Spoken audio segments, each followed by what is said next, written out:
So GoPro's acting up, so I don't know what it's recording, what it isn't. It keeps saying repairing file or something or other. So I'm in a lot of trouble with GoPro now. I think SD card was corrupted or something. Just move you up and I'll try it again. So I'll go through all this again. Right, so it's the 26th of August.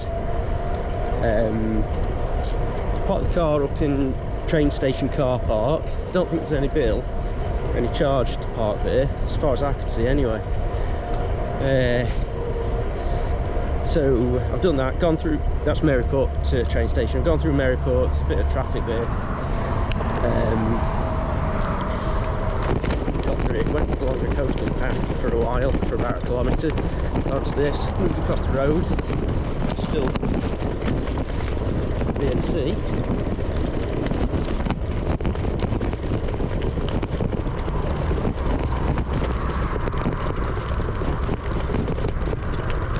Excuse me. I don't know why I make everyone jump. Watch the panniers. There you go. Cheers.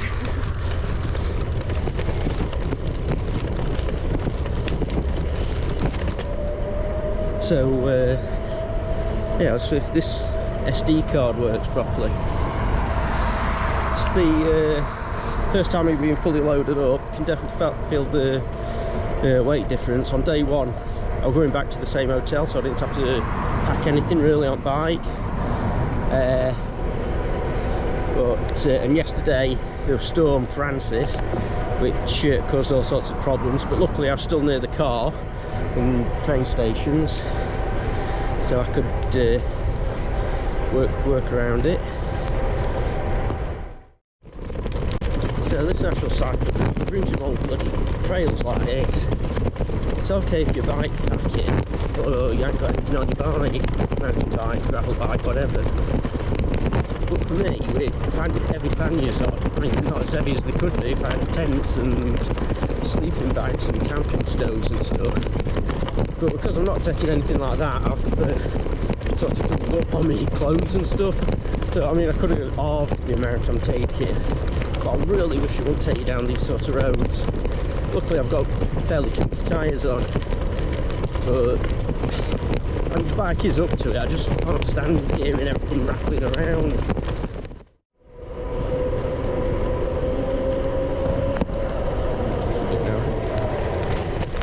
Got to think of my panniers.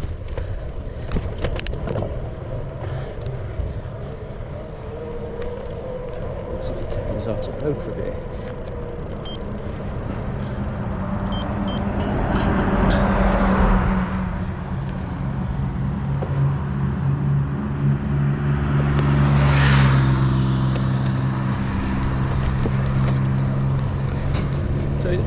Little gizmo saying I'm off route. And I think it's got us back on it now. We were saying we're over a kilometre off route, and I'm talking rubbish. We're going past well-signed Route 72s. So I cycled up this road yesterday with torrential rain. In some places there were puddles like half a feet deep.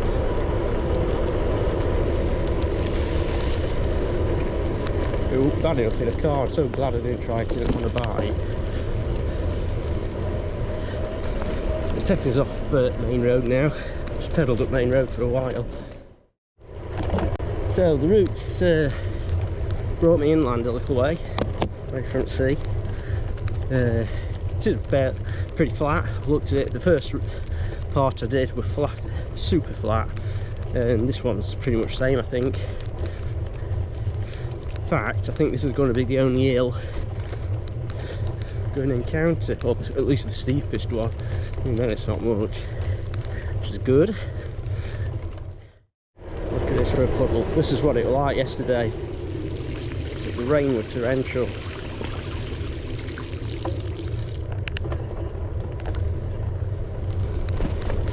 Some roads are really muddy as well. So I've just gone past the 20-kilometre mark. That should be roughly a third of the way round, or along with the trek I'm doing today. I'm going to end up in Easton or Easton, I can't remember what it's called.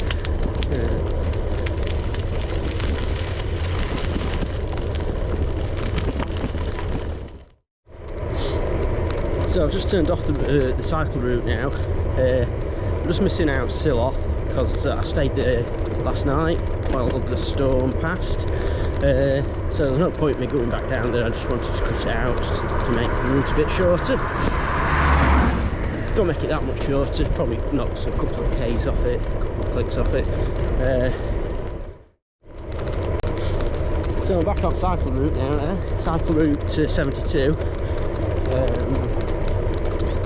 Gotta be honest, I think I wish well, I do wish I'd stayed on main road to Silloth.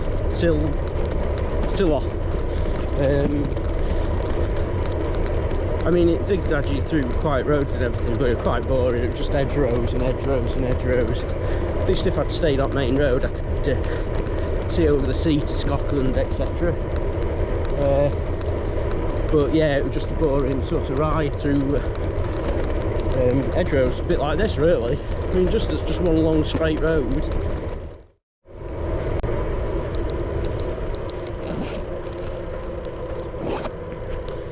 So I'm just heading through Abbey Town, another cycle route sign.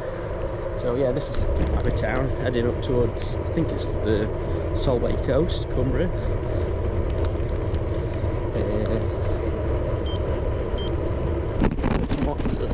31 kilometres, so I'm halfway around now. Feeling it in my legs. Oh, just the weight of the bike. Makes me wonder how I did up in Scotland when we had like twice the weight on it. The tent, sleeping bag, camping stove, yada yada yada, etc. That was so heavy it was flexing the bike. If I had to stand up to pedal, I feel the whole frame flexing. Whereas this just isn't. This for a flood.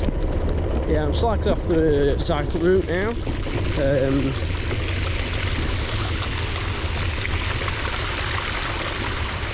When I was planning it, it did say this way were liable to flooding. So it is. I did purposely do this. It's not been a mistake. I know we had a lot of rain, but I wasn't really expecting it to be flooded, but I hope it's not bad further up.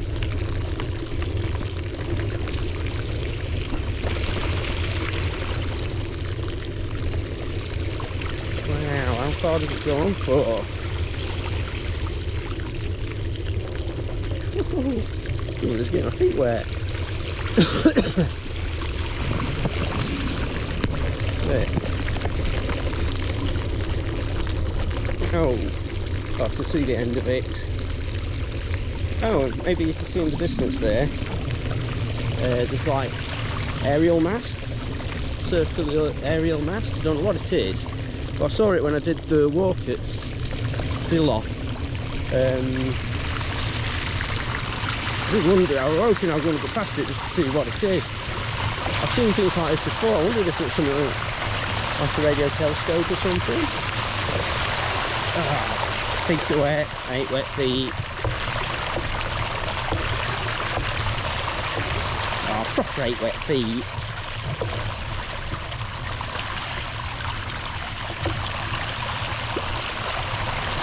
Ow. Oh, gone down a hole. Problem, you don't know where potholes are. Much worse if it's a car. God, I hope my feet dry out. One good thing about staying in hotels, at least try and dry your feet out a bit. There we go.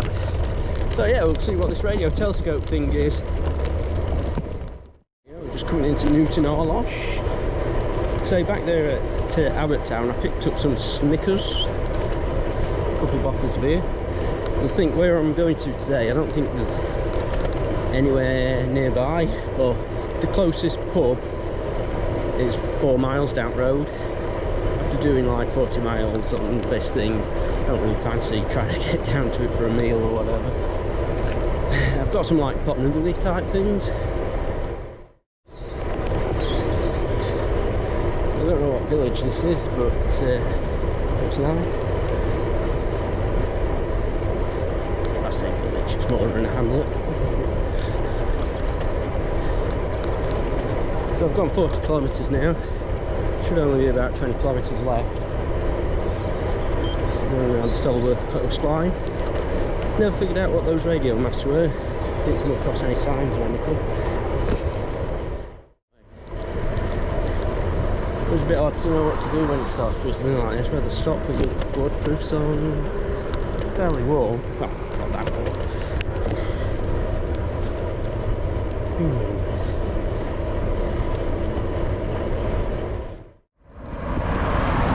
First deal we've had for a while. It's just been edge roads. So I thought I'd gone past it. But look, these radio antennas again, whatever they are. Those are those masts. Found out what they were. It's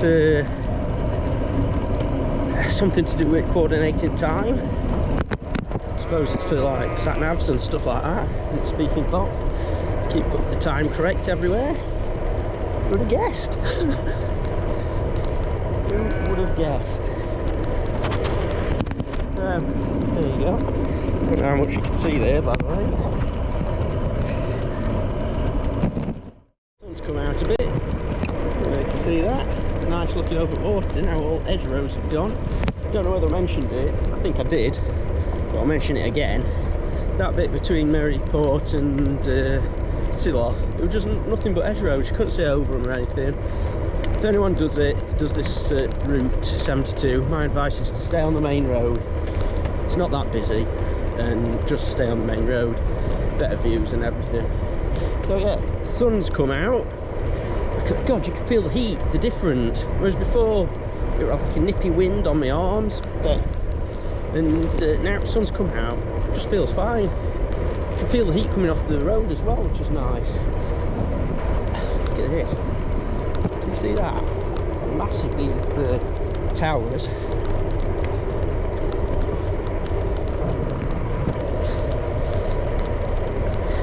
Oh, right. Look how big these are.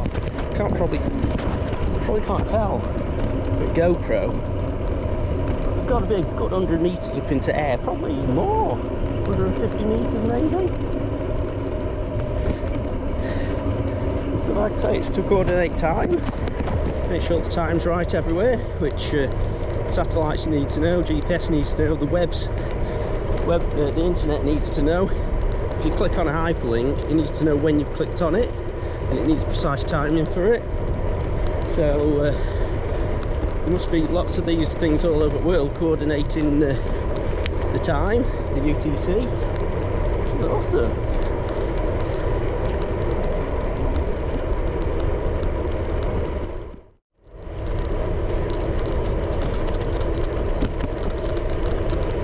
Hello.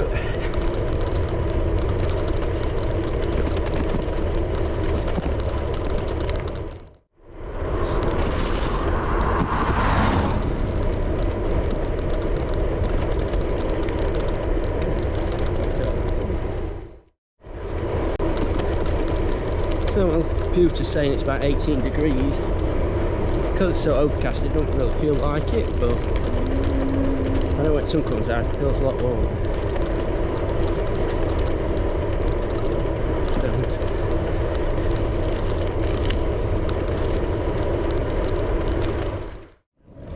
Probably a bit wonky, but it's a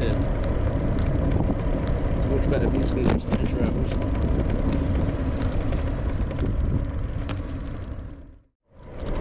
A bit tight now, although it's been totally flat. I think it's more than, like I've said so many times before, more than 2 hours I get a bit bored. That's why I like to keep it to about 40 kilometres.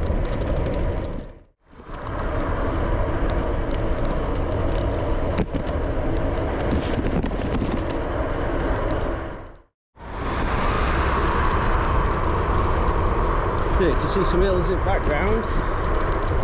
A bit dark and moody. I don't know what they are.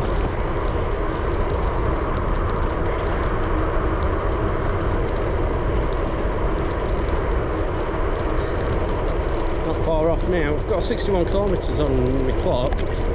Now my calculations were 63 kilometres. And I'm more than 2 kilometres away. It's funny that, because in part 1, the first bit I did, it underestimated, or overestimated.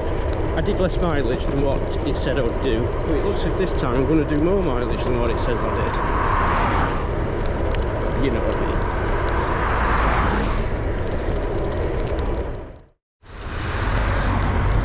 Drumbear.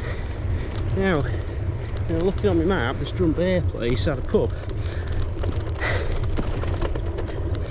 So I'm going to have a look, see if it's open.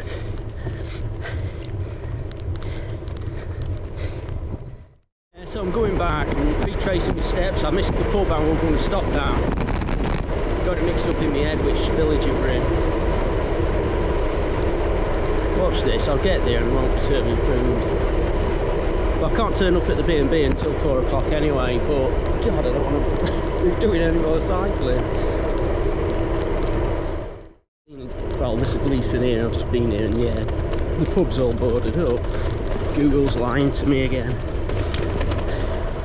Don't matter, I've got some like a pot noodle and this tuna thing in my backpack, so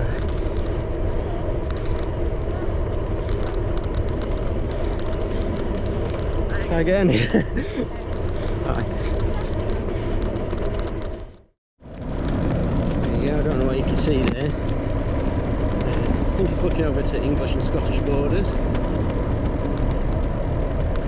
Murky no matter where you go. Not so bad here. It's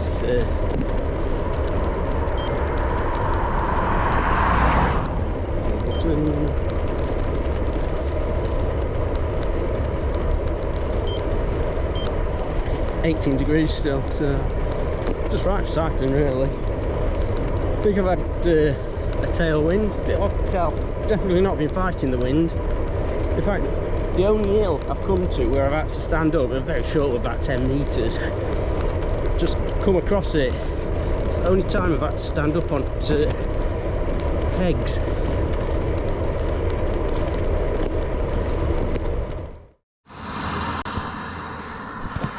There we go, Easton, that's where I'm going. Not expecting me until 4 o'clock, so I don't know whether there'll be anyone there. I was hoping could find something to eat. Of course that pub was closed.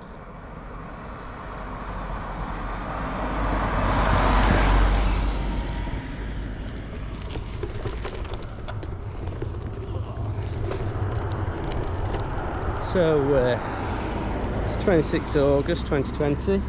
This will be my second leg of Hadrian cycleway.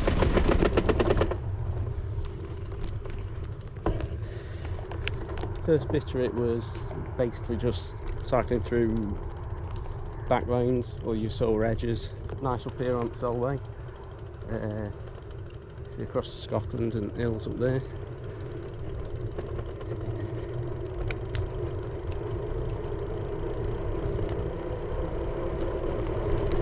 So I think that's about it.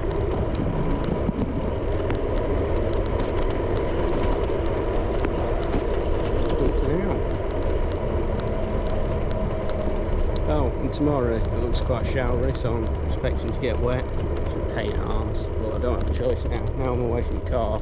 There's no trains and stuff. But that's me done.